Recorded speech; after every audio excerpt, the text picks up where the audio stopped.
Entry হয়ে গেছে, অনেক ফাস্ট মুভ করেছে। তো চলো গাইস দেখব যে কীরকম টার্গেট নেই। এখানে 1:3 রয়েছে, এখানে টার্গেট পয়েন্ট থাকবে একদম নিচ লেভেল পর্যন্ত। তো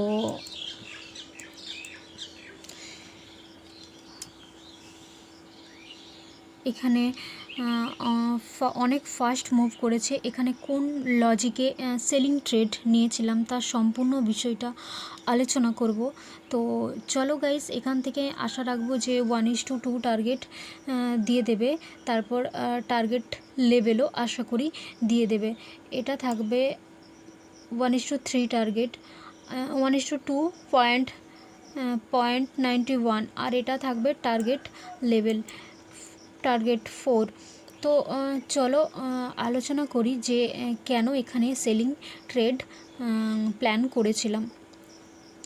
এটা গাইস সেলিং মার্কেট, পুরো মার্কেট ফল করছে। তো এটা সেলিং মার্কেটে ফল প্রথম প্ল্যান থাকবে যে মার্কেটে সেল ট্রেড নেওয়া হবে। তো সেই সূত্র অনুযায়ী মার্কেটে সেল ট্রেড নেওয়া হয়েছে। তারপর কি করেছে যে এখানে সাপোর্ট লেভেল একটা ক্রিয়েট করেছিল। সাপোর্ট লেভেল থেকে মার্কেট ফল করেছে। প্রথমে মার্কেট ফল একটা ট্রেন লাইন বরাবর মার্কেট ফল করছে, ফির এটা একটা বড় সাপোর্ট জোন থেকে কি করেছে মার্কেট একটা হায়ার হাই স্ট্রাকচার তৈরি করেছে। হায়ার হাই স্ট্রাকচার তৈরি করার পর ফির আবার লোয়ার লো স্ট্রাকচারে পরিণত হয়েছে।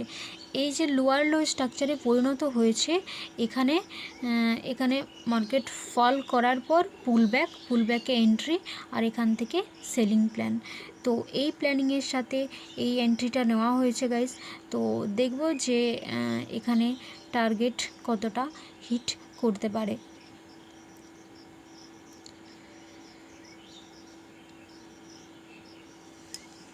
তো 1:2 গাইস দিয়ে দিয়েছে, 1:2 টার্গেট দিয়ে দিয়েছে। এরপর আমি টার্গেট লেভেল পর্যন্ত, এটা যেহেতু একটা বড় সাপোর্ট লেভেল, তো আশা রাখবো যে সাপোর্ট লেভেল পর্যন্ত মার্কেট আসবে। তারপর এখান থেকে রিভার্স করুক ইয়া যাই করুক, কিন্তু এখানে এই প্ল্যানিংয়ের সাথে সেলিং ট্রেড নেওয়া হয়েছিল।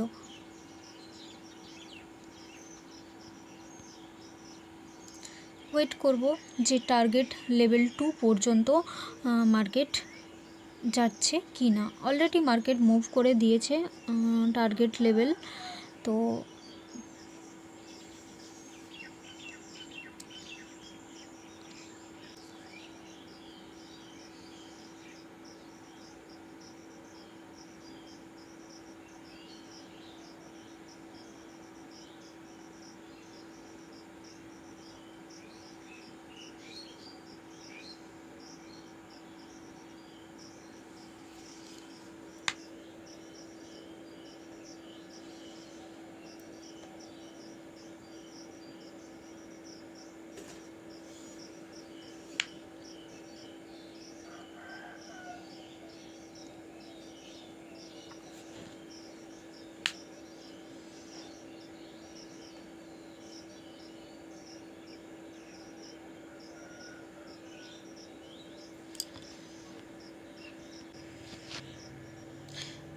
অলমোস্ট গাইড 1:2 টার্গেট পেরিয়ে টার্গেট লেভেল 2 পর্যন্ত হিট করে দিয়েছে।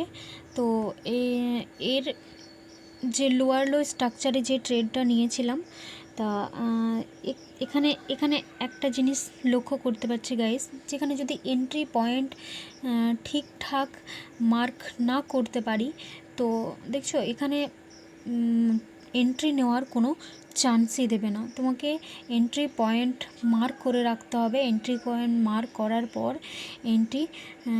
এন্ট্রি করতে হবে। এন্ট্রি সিচুয়েশান দেখতে পাচ্ছেন যে ওই মার্কের পর থেকে কিভাবে ফাস্ট মুভ করেছে। তো এই ছিল আজকের লজিক গাইস।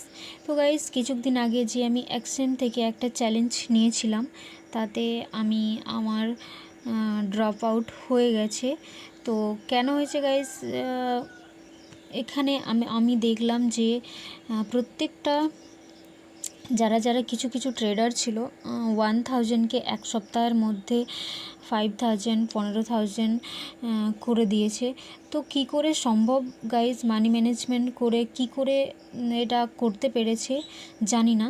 তো ভালো, আমার ক্যালকুলেশন অনুযায়ী এরম কিছু আমি করতে পারিনি। তো ওকে গাইজ, ভালো মন্দ তো থেকেই থাকবে। তো চলো গাইজ, এরপর থেকে প্রতিদিন এরম লজিক্যালি ভিডিও আসবে। তো আমি এরপর থেকে প্রতিদিনই এরম লজিক্যাল ভিডিও আপনাদের জন্য শেয়ার করব।